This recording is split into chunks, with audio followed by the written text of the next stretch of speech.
Friends, मैं Jitendra Mishra brilliant vision में आपका स्वागत करता हूं। लास्ट वीडियो में हम लोगों ने स्टडी की थी परागण क्रिया, जिसमें मैंने स्वपरागण, परपरागण, स्वपरागण के लाभ हानि, परपरागण के लाभ हानि और कीट परागण, जल परागण, वायु परागण मैंने आपको बताया था। इंग्लिश मीडियम और हिंदी मीडियम दोनों के लिए टॉपिक मोस्ट इंपॉर्टेंट है। अगर आपने वीडियो लास्ट नहीं देखा है ज़रूर देख लीजिएगा, पूरी ज़िंदगी आपके काम आएगा। तो लास्ट वीडियो के ही रिलेटेड आज का वीडियो है कि जब किसी पौधे में परागण क्रिया हो जाती है, यानी पॉलिनेशन नाम का प्रोसेस हो जाता है, तो उसके बाद एक क्रिया होती है जिस क्रिया को हम निषेचन क्रिया कहते हैं या फर्टिलाइजेशन प्रोसेस कहते हैं। और इसी क्रिया के द्वारा बीज और फलों का निर्माण होता है, जिसके बाद नए पौधे का जन्म होता है। तो डिस्कस करते हैं कि निषेचन क्रिया होती क्या है। तो निषेचन क्रिया परागण क्रिया के पश्चात, यानी कि जब भी निषेचन क्रिया होगी तो परागण क्रिया पहले होगी। परागण क्रिया क्या थी मैं फिर समझा देता हूँ कि ये किसी भी पौधे का मादा भाग है। मादा भाग यानी फीमेल पार्ट्स को 3 पार्ट में डिवाइड किया जाता है। एक होता है ओवरी, हिंदी में बोलते हैं अंडाशय, दूसरा होता है स्टाइल, इसको बोलते हैं वर्तिका, और तीसरा होता है स्टिग्मा, इसको बोलते हैं वर्तिकाग्र, सबसे ऊपर का हिस्सा। तो अगर मान लें कि किसी पौधे का ये परागकण है, ये क्या है? ये परागकण है जिसको हम पॉलन ग्रेन कहते हैं। तो किसी भी पौधे के फूल के परागकण का किसी दूसरे पौधे के फूल के इस स्टिग्मा तक, यानी यहाँ तक पहुँचने की क्रिया को परागण कहते हैं। बस यहाँ परागण खत्म। ये किसी भी फूल का परागकण किसी मादा पौधे के वर्तिकाग्र तक यानी स्टिग्मा तक पहुँच जाए, ये परागण यानी पॉलिनेशन है। तो परागण क्रिया के पश्चात नर युग्मक यानी परागकण का मादा युग्मक यानी इस बीजांड, जिसको इंग्लिश में ओव्यूल बोलते हैं, से मिलकर युग्मनज यानी जाइगोट बनाने की क्रिया को हम निषेचन कहते हैं। यानी परागण क्रिया से कोई परागकण इस फीमेल पार्ट के स्टिग्मा तक यानी यहाँ तक आ जाएगा तो परागण हो जाएगा। लेकिन अब ये बीज, ये परागकण धीरे धीरे इस स्टाइल से होते हुए अंदर ओवरी में इस ओव्यूल यानी बीजांड तक पहुँच जाएगा। और ये जो ओव्यूल यहाँ पर था, ये बीजांड फीमेल पार्ट था। क्या था ये? फीमेल गैमीट थी ये, यानी मादा युग्मक था। और जो परागकण आया ये क्या है? ये मेल गैमीट है। और दोनों गैमीट अब आपस में फ्यूज़ कर जाएंगे तो ये और ये दोनों मिल करके युग्मनज बना देंगे। युग्मनज से ही नया बीज, नया पौधा बनेगा। इसी से फल और फूल बनना शुरू होंगे। जो भी कोई एक युग्मक होता है उसमें गुणसूत्रों की संख्या 1 होती है। तो फीमेल के पास आधे गुणसूत्र और मेल के पास आधे गुणसूत्र, दोनों मिल करके 2n बन गया, यानी गुणसूत्र का जोड़ा बन गया। यानी कि इस संतान के अंदर मेल और फीमेल यानी माता और पिता दोनों के लक्षण पहुंच जाएंगे। इसी क्रिया को हम फर्टिलाइजेशन या निषेचन कहते हैं। और सरल भाषा में कहना चाहें तो नर युग्मक और मादा युग्मक के आपस में मिलने से नए जीव के जन्म लेने की क्रिया को हम फर्टिलाइजेशन या युग्मनज कहते हैं। इसमें मेल गैमीट और फीमेल गैमीट के फ्यूज़न से एक जाइगोट बनेगा। जाइगोट का गुणसूत्र 2n यानी द्विगुणित होता है। उसमें गुणसूत्रों की संख्या 2 होती है, एक मदर से और एक फादर से। अब डिस्कस करते हैं कि फर्टिलाइजेशन के बाद बीज और फल का निर्माण कैसे होता है। निषेचन क्रिया यानी फर्टिलाइजेशन प्रोसेस होने के बाद पौधे के फूल में बहुत ढेर सारी चेंजिंग्स आती हैं। इन चेंजिंग को शायद आपने कभी ऑब्जर्व नहीं किया होगा, लेकिन अब ध्यान से इसको समझिएगा कि निषेचन क्रिया होने के बाद फूल में क्या क्या परिवर्तन आते हैं। नंबर 1 परिवर्तन आता है कि बीजांड में निषेचित अंडा कई बार विभाजित होता है। जो मैंने आपको पीछे दिखाया था स्टाइल, स्टिग्मा, ओवरी, तो ओवरी में जो दाने जैसे संरचनाएं थीं, जिसको मैंने फीमेल पार्ट बताया था ओव्यूल, उनको बीजांड कहते हैं।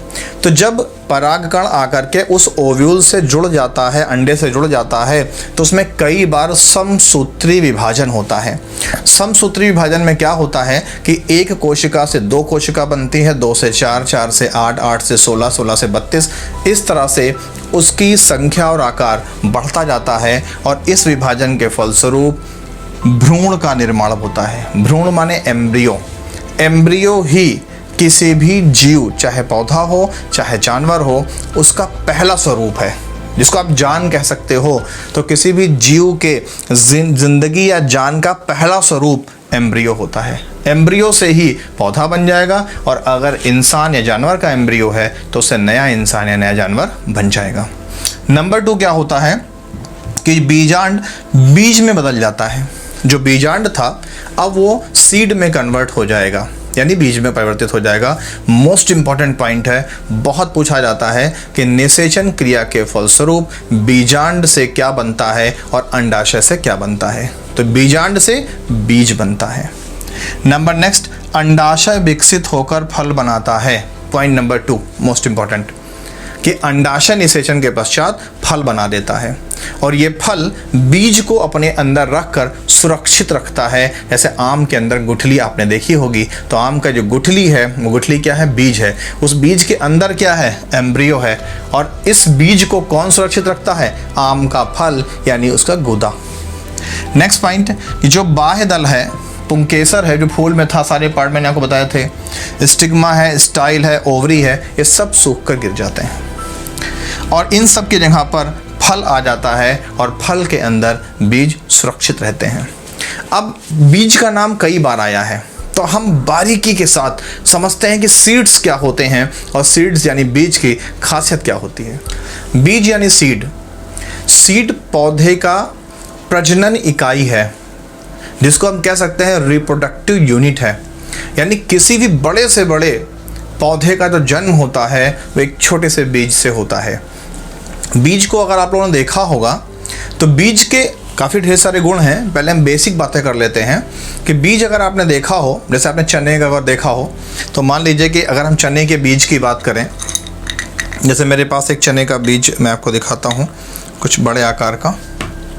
जैसे मान लीजिए चने का बीज है, ये दिख रहा है आपको। तो चने के बीज में जो सफ़ेद रंग का हिस्सा दिख रहा है ना, सफ़ेद रंग, ये है भ्रूण।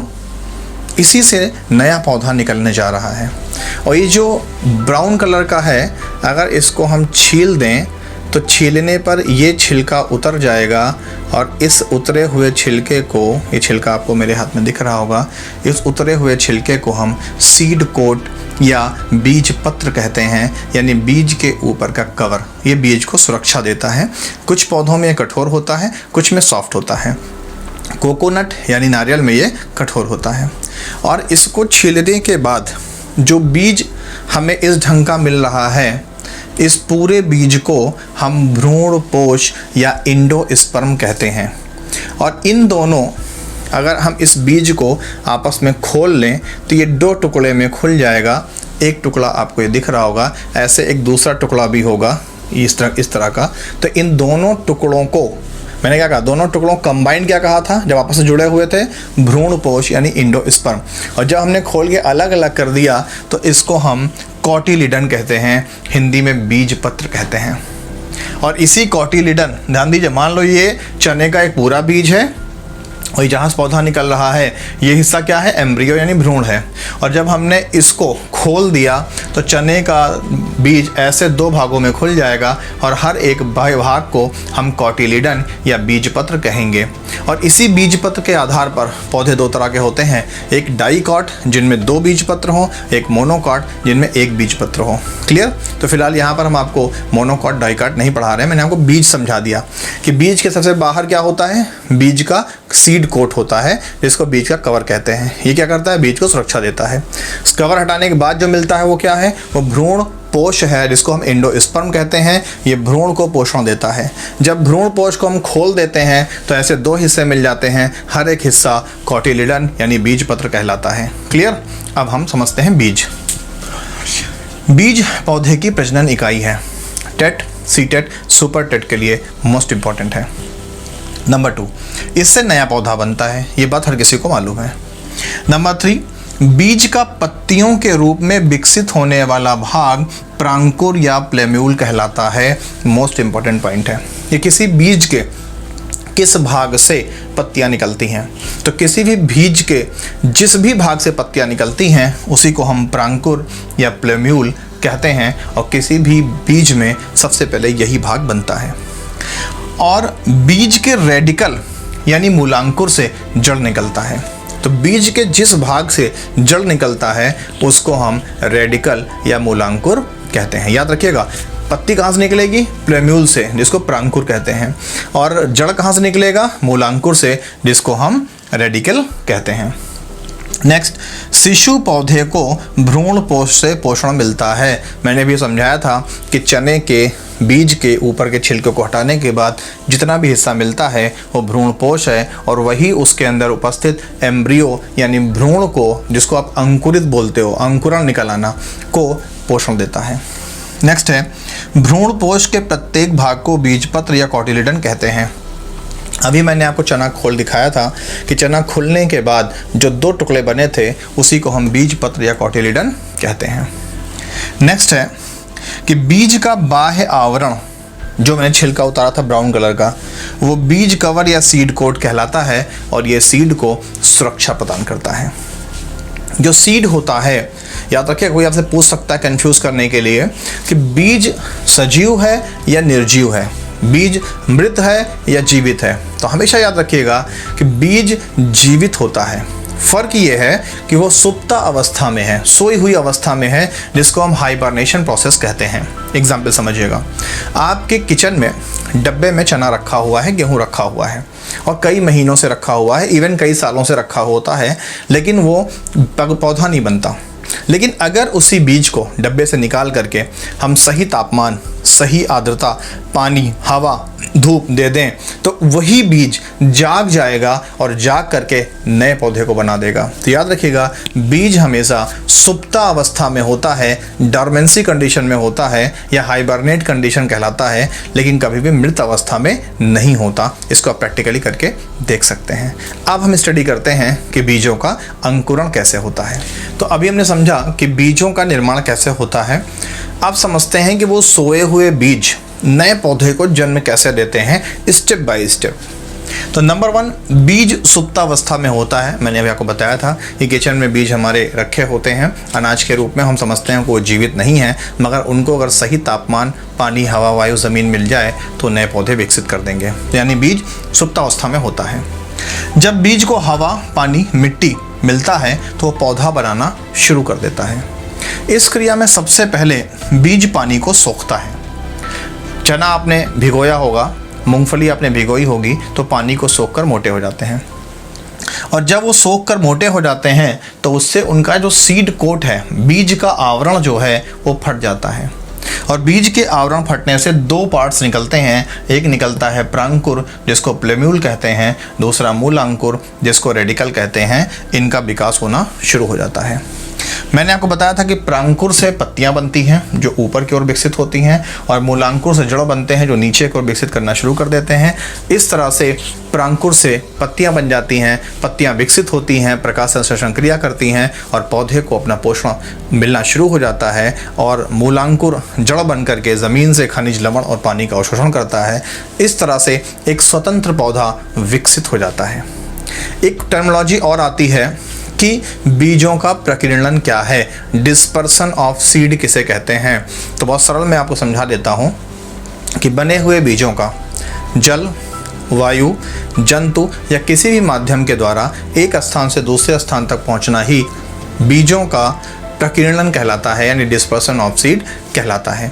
यानी बीज का एक स्थान से दूसरे स्थान पहुंचना, परागकण का नहीं, परागकण का एक स्थान दूसरे स्थान पहुंचना परागण है, और बीज का एक स्थान से दूसरे स्थान तक पहुंचना प्रकीर्णन यानी डिस्पर्सन ऑफ सीड है। दोस्तों, आपने देखा होगा कि बहुत से ऐसे पौधे होते हैं जिनमें फूल नहीं होता, फल नहीं होता, साथ में बॉडी उनकी यानी शरीर, जड़, तना, पत्तियों पूरी तरह से डिवाइड यानी विकसित नहीं होते हैं। ऐसे पौधों के बारे में मैंने लास्ट वीडियोस में आपको बताया भी था, जिसमें Thallophyta, bryophyta, pteridophyta, angiosperm, gymnosperm, जिसको आप आवृत बीजी, अनावृत बीजी कहते हो, इनके बारे में मैंने आपको बताया था। तो प्रश्न ये बनता है कि ऐसे पौधों में नया पौधा कैसे बनता होगा, यानी उनमें जनन क्रिया कैसे होती होगी। तो ऐसे पौधों में जनन क्रिया जो होती है उसको हम बोलते हैं एसेक्सुअल रिप्रोडक्शन, यानी अलैंगिक जनन। एसेक्सुअल नाम से क्लियर है, ए मीन विदाउट, सेक्सुअल यानी सेक्स, यानी इनमें सेक्सुअल जो कोशिकाएं होती हैं, जनन कोशिकाएं जो होती हैं, जिसको नर युग्मक या मादा युग्मक हम बोलते हैं, मेल गैमेट्स, फीमेल गैमेट्स, इनकी कोई आवश्यकता नहीं होती। इसमें इन युग्मकों के, इन गैमीट्स के जुड़ने से नया पौधा नहीं बनता, बल्कि चाहे नर चाहे मादा यानी मेल या फीमेल प्लांट के किसी शरीर के भाग से नया पौधा बन जाता है, चाहे जड़ से, चाहे तने से, चाहे पत्ती के द्वारा। आपने देखा होगा कई से पौधों में हम पत्ती लगा देते हैं, नया पौधा निकल आता है, डंठल लगा देते हैं, नया पौधा निकल आता है। तो यही है एसेक्सुअल रिप्रोडक्शन। तो देखते हैं कि अलैंगिक जनन होता क्या है। तो ऐसी प्रक्रिया जिसमें पौधा एक जनक से, याद रखिएगा किसी भी जीव के पास दो जनक होते हैं, मदर फादर, मेल या फीमेल, तो किसी एक जनक से बनता है, यानी पौधे के बनने में मेल और फीमेल दोनों यूज नहीं होंगे, केवल मेल या केवल फीमेल। और इसमें जनन कोशिकाओं का योगदान नहीं होता, यानी इसमें मेल गैमेट्स और फीमेल गैमेट्स, नर युग्मक मादा युग्मक का कोई योगदान नहीं होगा। नर या मादा पौधे के शरीर के किसी भाग से नया पौधा बनेगा, शब्दों पर ध्यान दीजिएगा। अब इसमें पॉइंट्स क्या क्या है मेन। नंबर 1, इसमें जनक पौधा या तो विभाजित होगा, विभाजित होने का मतलब दो टुकड़े में टूटेगा, या उसके किसी भाग से नया पौधा बनता है, या उसके शरीर के किसी भाग से। किसी भाग का मतलब जड़ से, तना से, पत्ती से नया पौधा बन सकता है। नंबर 2, जनक कोशिका में अगर विभाजन होगा तो वो विभाजन समसूत्री होगा, जिसको इंग्लिश में माइटोसिस कहते हैं। समसूत्री विभाजन में जनक कोशिका के एक सेल से, एक कोशिका से दो कोशिकाएं बनती हैं, 2 से 4, 4 से 8, 8 से 16, 16 से 32, इस तरह से कोशिकाओं की संख्या बढ़ती जाती है। लेकिन सबसे खास बात यह होती है कि गुणसूत्रों की संख्या हमेशा जोड़े में रहती है। याद रखिएगा, समसूत्री विभाजन में गुणसूत्र जोड़े में होते हैं और अर्धसूत्री में, नाम से क्लियर, अर्ध आधे हो जाते हैं। नेक्स्ट पॉइंट है जड़, तना, पत्तियां, कायिक अंग यानी वेजिटेटिव पार्ट्स होते हैं। आपको मालूम है कि कई पौधों में जड़ से, तने से, पत्तियों से नए पौधे निकल आते हैं। तो जब उनसे नए पौधे निकल आते हैं तो वो क्या हो गए, वो कायिक अंग हुए कि नहीं हुए। कायिक, काया माने शरीर बनाने वाले अंग, इंग्लिश में वेजिटेटिव ऑर्गन्स। लास्ट पॉइंट है कि जनन कोशिकाएं जो होती हैं, जिनको हम मेल गैमेट्स या फीमेल गैमेट्स, हिंदी में नर युग्मक मादा युग्मक कहते हैं, उनमें अर्धसूत्री विभाजन होता है, जिसको इंग्लिश में मियोसिस कहते हैं। और मियोसिस यानी अर्धसूत्री विभाजन में गुणसूत्रों की संख्या आधी हो जाती है, जिससे आधे गुणसूत्र माता से, आधे गुणसूत्र पिता से मिलते हैं, तो नई संतान कंप्लीट गुणसूत्र की होती है। अब डिस्कस करते हैं कि ये एसेक्सुअल रिप्रोडक्शन यानी असूत्री विभाजन कितने तरह से होता है। तो एसेक्सुअल रिप्रोडक्शन का जो फर्स्ट मेथड है वो है विखंडन, जिसको हम इंग्लिश में बोलते हैं फिशन। विखंडन नाम से क्लियर है, खंडन हो जाना, टुकड़े हो जाना। इसमें होता क्या है कि कोई भी जो एक कोशिकीय पौधा होता है, शब्दों पर ध्यान दीजिएगा, एक कोशिकीय पौधों में ही ये विखंडन नाम की क्रिया होती है। अगर आप भूल गए हो तो याद कर लीजिएगा कि एक कोशिकीय पौधे शैवाल होते हैं, जिसको आप काई कहते हो। और काई आपने देखा होगा कि उसका शरीर जड़, तना, पत्ती में बटा हुआ नहीं होता, सिर्फ हरा हरा हमें पैच यानी थप्पा जैसा दिखता है। तो जितने भी एक कोश के पौधे होते हैं उनमें ये विखंडन यानी फिशन नाम की क्रिया द्वारा एसेक्सुअल रिप्रोडक्शन होता है। मोस्ट इंपॉर्टेंट है, लर्न कर लीजिएगा। इसमें होता क्या है कि जो कोशिका होती है एक सूत्री पौधे के, उसमें सूत्री या असूत्री विभाजन द्वारा दो या अधिक टुकड़े बन जाते हैं और उन हर एक टुकड़े से नया पौधा बन जाता है। जैसे मैंने यहाँ पे आपको दिखाने की कोशिश की है कि मान लीजिए कि ये एक कोश के पौधा शैवाल है, जिसको आप काई कहते हो, और काई दो टुकड़ों में धीरे से टूटेगी। किसके द्वारा? सूत्री या असूत्री विभाजन के द्वारा। और दो टुकड़ों में टूटने के बाद हर एक टुकड़ा एक नया पौधा बन करके विकसित हो जाएगा। इसीलिए इस क्रिया का नाम है विखंडन, दो टुकड़ों में टूट जाना। एसेक्सुअल रिप्रोडक्शन यानी अलैंगिक जनन की जो दूसरी विधि है वो है मुकुलन। मुकुलन को इंग्लिश में बोलते हैं बडिंग। बडिंग का मतलब होता है बड, यानी कि मुकुल निकलना।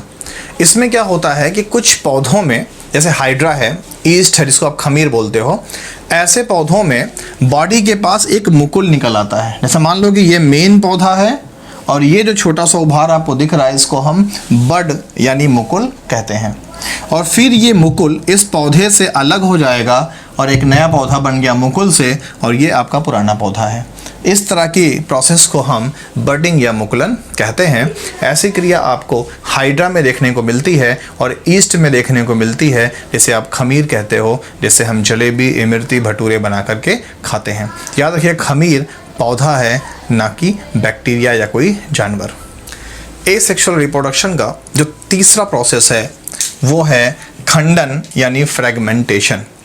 खंडन को समझने से पहले अभी हम लोगों ने शुरू में, एकदम शुरुआत में ध्यान दिया था, जिसको मैंने फिशन कहा था, विखंडन जिसको आप कह सकते हो। तो फिशन में और फ्रेगमेंटेशन यानी खंडन में बहुत बारीक फ़र्क है। दोनों में खंड होते हैं, टुकड़े बनते हैं और हर टुकड़े से नया पौधा बनेगा, मगर वो फिशन यानी विखंडन नाम की क्रिया पाई जाती है एक कोशिकीय जीवों में, जिसको हम यूनिसेलुलर प्लांट्स या एनिमल्स कहते हैं। जबकि ये फ्रेगमेंटेशन यानी विखंडन नाम की जो क्रिया है ये पाई जाती है बहुकोशिकीय यानी मल्टी सेलुलर एनिमल्स में। ये सबसे इम्पोर्टेंट पॉइंट है, वरना आप कंफ्यूज हो जाओगे कि दोनों में खंड बनते हैं, खंड से नया पौधा, तो फ़र्क क्या है? तो फ़र्क ये है कि फिशन यानी विखंडन पाया जाता है एक कोशिकीय में और ये खंडन यानी फ्रेगमेंटेशन पाया जाता है बहुकोशिकीय जीवों में, जैसे स्पाइरोगायरा। स्पाइरोगायरा भी एक शैवाल है जो कि तालाबों में पाया जाता है। तो मान लीजिए कि ये स्पाइरोगायरा का शरीर है, ये आपको दिख रहा है। ये शरीर छोटे छोटे टुकड़ों में टूट गया, एक टुकड़ा, दूसरा, तीसरा और चौथा, और हर टुकड़े से एक नया पौधा बन गया। इसी प्रक्रिया को हम फ्रेगमेंटेशन कहते हैं और जो भाग इसका टूटता है उसको फिलामेंट या तंतु कहते हैं। एसेक्सुअल रिप्रोडक्शन का जो नेक्स्ट मेथड होता है वो होता है बीजाणु निर्माण, जिसको हम स्पोर फॉर्मेशन कहते हैं। इस तरह के स्पोर फॉर्मेशन यानी बीजाणु निर्माण की सबसे खास बात ये होती है कि ये एक कोशिकीय व बहुकोशिकीय दोनों प्रकार के सिर्फ पौधों में होता है। याद रखिएगा, इंपॉर्टेंट पॉइंट है कि सिर्फ पौधों में होता है, लेकिन एक कोशिकीय और द्विकोशिकीय, बहुकोशिकीय दोनों में, यानी मल्टीसेलुलर और यूनिसेलुलर में। नेक्स्ट, ये सबसे खास बात है, पूछा जाता है कि किन पौधों में सीड स्पोर्स पाए जाते हैं या सीड केस पाए जाते हैं या स्पोर केस पाए जाते हैं, जिसको हम बीजाणु पेटी कहते हैं। तो याद रखिएगा कि म्यूकर में, राइजोपस में, कवक में, ऐसे पौधों में ये पाए जाते हैं। तो ऐसे पौधों में स्पोर केस होता है। स्पोर माने बीज का, केस माने पेटी, जिसको हम बीजाणु पेटी कहते हैं। पेटी मीन जैसे आप सूटकेस रखते हो। तो ऐसे पेटियों में सैकड़ों यानी सैकड़ों प्रजनन इकाई बनती है, जिनको आप बीज भी कह सकते हो, यानी ऐसे फिलामेंट्स होते हैं जिनसे नया पौधा बन सके। वो कहाँ होते हैं? एक बीज की पेटी में है। और जब ये बीज की पेटी फटती है तो सारे बीज फैल जाते हैं और फैल के ज़मीन पर गिर जाते हैं और हर एक बीज से नया पौधा निकल आता है। ऐसा होता है म्यूकर में, राइजोपस में होता है और कवक में होता है। ये सब के सब फफूंदियाँ हैं, जैसे रोटी पे आपने लगी हुई फफूंदी देखी है। ऐसा आपने पोस्ता नाम के पौधे में भी देखा है कि एक ऐसा बद्ध गुब्बारे में बीज होता है, चट से फटता है और बीज फैल जाते हैं। वो भी यही बीजाणु फॉर्मेशन यानी कि बीजाणु निर्माण के द्वारा उनमें अलैंगिक जनन होता है। एसेक्सुअल रिप्रोडक्शन का जो सबसे लास्ट पॉइंट है, जिसके द्वारा एसेक्सुअल रिप्रोडक्शन से नया पौधा बनता है पौधों में, वो है कायिक प्रवर्धन विधि, जिसको हम वेजिटेटिव प्रोपेगेशन बोलते हैं। इसको आप कायिक जनन भी कहते हो। इसमें होता क्या है कि कायिक माने काया, यानी पौधे के शरीर के किसी एक भाग, चाहे जड़, चाहे तना, चाहे पत्ती से नया पौधा निकल आएगा। ऐसी विधि को ही हम कायिक प्रवर्धन या कायिक जनन कहते हैं। ये विधि दो तरह से होती है। एक होती है कि जो नेचुरली होती है, उसको हम बोलते हैं प्राकृतिक कायिक जनन, और एक होता है कि जिसको हम लैब में करते हैं या नर्सरी में करते हैं, इसको बोलते हैं हम आर्टिफिशियल या अप्राकृतिक या डुप्लीकेट कायिक प्रवर्धन। तो सबसे पहले हम समझते हैं कि नेचुरल यानी प्राकृतिक कायिक जनन में क्या होता है। तो कायिक जनन में पौधे के जड़, तना या पत्ती से नया पौधा बनता है या बनाया जाता है। क्लियर? अब इसमें इतने प्रकार हैं। नंबर 1 है जड़ों द्वारा। कुछ ऐसे पौधे होते हैं जिनकी जड़ों को काट कर लगा देने से नया पौधा निकल आता है। तो ऐसे पौधों में जड़ों द्वारा कायिक प्रवर्धन होता है। डहेलिया है, शतावर है, शकरकंद है, इन सब की जो अपस्थानिक जड़ें होती हैं उन्हीं से नया पौधा बन जाता है। इसमें मेल और फीमेल गैमेट्स की ज़रूरत नहीं होती। नेक्स्ट है तनों द्वारा। तो तनों के द्वारा अदरक है, हल्दी है, आपने आलू में देखा होगा कि आलू के ऊपर छोटी छोटी आँखें होती हैं, उन्हीं आँखों को, उस गड्ढे को लगा देने से नया पौधा निकल आता है। तो आलू है, प्याज है, लहसुन है, इन सब के भूमिगत तनों को ज़मीन में लगा देने से नया पौधा निकल आता है। नेक्स्ट है पत्तियों के द्वारा। सबसे बदनाम नाम है अजूबा। अजूबा की पत्ती को काट के कहीं भी गलती से लगा देंगे, नया पौधा निकल आएगा। तजुबा है, बिगोनिया है, ब्रायोफाइलम है, इन सब में पत्तियों के द्वारा एसेक्सुअल रिप्रोडक्शन से नया पौधा बन जाता है। लास्ट है पत्र प्रकलिका के द्वारा। पत्र प्रकलिका का मतलब होता है कि पत्तियां इकट्ठा होकर के एक नया पौधे जैसा स्वरूप दे देती हैं। इसको हम बोलते हैं पत्र प्रकलिकाओं के द्वारा कायिक प्रवर्धन, जो कि टेंडा नाम के पौधे में पाया जाता है। अब हम समझते हैं कि यही कायिक प्रवर्धन जब आर्टिफिशियल मेथड से यानी कि अप्राकृतिक रूप से किया जाता है लैब में, तो किन किन स्टेप्स को अडॉप्ट करते हैं या कैसे कैसे नया पौधा बनता है। तो कृत्रिम रूप से जो कायिक प्रवर्धन होता है वो इन 3 विधियों के द्वारा होता है, जिसको आप भली भांति जानते हैं।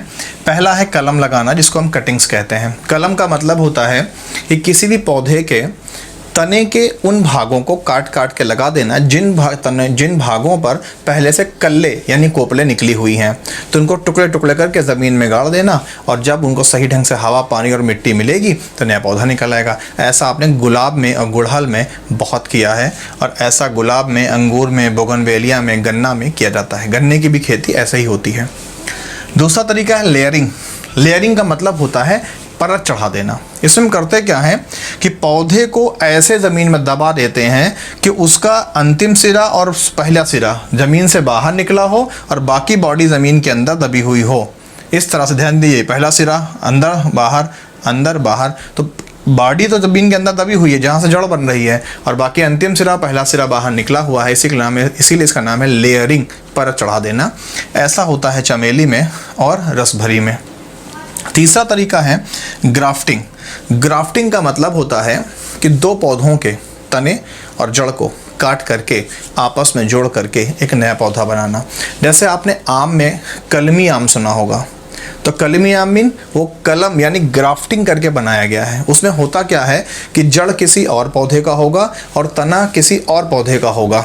जैसे एग्जाम्पल समझते हैं, मान लीजिए कि हमें एक ऐसा आम चाहिए जिसमें उत्पादन ज़्यादा हो और पेड़ छोटा हो, तो जड़ ले लेते हैं हम बौने आम के पौधे का, और तना ले लेते हैं ऐसे आम के पौधे का जिसमें उत्पादन ज़्यादा हो, और उन दोनों को हम तिरछा कलम करके आपस में ऐसे जोड़ देते हैं। तो होगा क्या कि जड़ है किसका, बौने पौधे का, तो लंबाई ज़्यादा नहीं होगी, और तना किसका है, ज़्यादा पैदावार वाले पौधे का, तो ज़्यादा आम लगेंगे। इस तरह से ग्राफ्टिंग के द्वारा हम मनचाहा आम का पौधा तैयार कर लेते हैं, सेब का पौधा तैयार कर लेते हैं, और ये क्या है, कृत्रिम कायिक प्रवर्धन है। क्लियर। अब कायिक प्रवर्धन के फायदे क्या होते हैं, इसको समझते हैं। तो जो कायिक जनन होता है, जिसको हम वेजिटेटिव प्रोपगेशन या वेजिटेटिव रिप्रोडक्शन कहते हैं, इसके फायदे ये होते हैं कि नंबर 1 है कि जिन पौधों में बीज नहीं बनते, जैसे आपका अंगूर है, केला है आदि है, उनमें यही एकमात्र प्रोसेस है जिसके द्वारा उन पौधों के अस्तित्व को बनाए रखा जा सकता है। अगर हम वेजिटेटिव रिप्रोडक्शन यानी कि ये कायिक जनन उन पौधों में ना करें तो धीरे धीरे दुनिया से वो पौधे खत्म हो जाएंगे। इसलिए कायिक जनन ऐसे पौधों के लिए जीवन रक्षक है। नंबर 2, तेज़ व सरल प्रक्रिया है। बीज का निर्माण करना, फिर उसका पॉलिनेशन यानी परागण क्रिया हो, ये सब एक बड़ा लंबा और जटिल प्रक्रिया है, जबकि कायिक जनन एक तेज व सरल प्रक्रिया है। इसमें पौधे के शरीर के भाग को काट छांट करके हम नया पौधा बहुत ही कम समय में और बहुत ही सरलता से बना सकते हैं। नेक्स्ट है एक ही लक्षण के बहुत से पौधे। जैसे हमें एक ही गुण के बहुत ढेर सारे पौधे चाहिए, तो यही एकमात्र रास्ता है, क्योंकि अगर हम जनन क्रिया पे जाएंगे तो उसमें 2 पौधों गुण आपस में मिक्स हो जाएंगे, और ऐसी कंडीशन में एक ही गुण वाले पौधे नहीं प्राप्त हो पाएंगे। जबकि कायिक जनन, जो कि अलैंगिक जनन की एक क्रिया है, इसके द्वारा हम एक ही गुण के बहुत ढेर सारे पौधे बना सकते हैं। ऐसे ही आपने हाइब्रिड फसलें देखी होंगी, गेहूं की, चावल की, धान की, इन सब की। नेक्स्ट है विशेष लक्षण को पीढ़ी दर पीढ़ी बनाए रखना। अगर कोई स्पेशल प्रॉपर्टी है किसी पौधे की, हम चाहते हैं कि ये पौधा दुनिया से खत्म ना होने पाए, तो ये कायिक जनन एक ऐसी प्रक्रिया है जिसके द्वारा उस पौधे को हम अनंत काल तक धरती पर बना सकते हैं और उसके गुणों को एज इट इज़ मेंटेन रख सकते हैं। तो उम्मीद करता हूँ कि आपको ये वीडियो पूरी तरह से समझ में आया होगा। अगर आपको एसेक्सुअल रिप्रोडक्शन यानी अलैंगिक जनन को लेकर के अभी भी कोई कन्फ्यूज़न है तो कृपया कमेंट बॉक्स में मुझे कमेंट करके अपने सॉल्यूशंस को ले लीजिएगा। अगर आपको वीडियो पसंद आई तो प्लीज़ दिल से इसे लाइक कीजिएगा, शेयर कीजिएगा, चैनल को सब्सक्राइब कीजिएगा, जिससे कि मैं आपके लिए ऐसे ऐसे नए नए अपडेट्स और नए कंटेंट्स लेकर के आता रहूं और मेरे नोटिफिकेशंस आपको तुरंत मिल जाया करें। थैंक यू, मिलते हैं नेक्स्ट वीडियो में।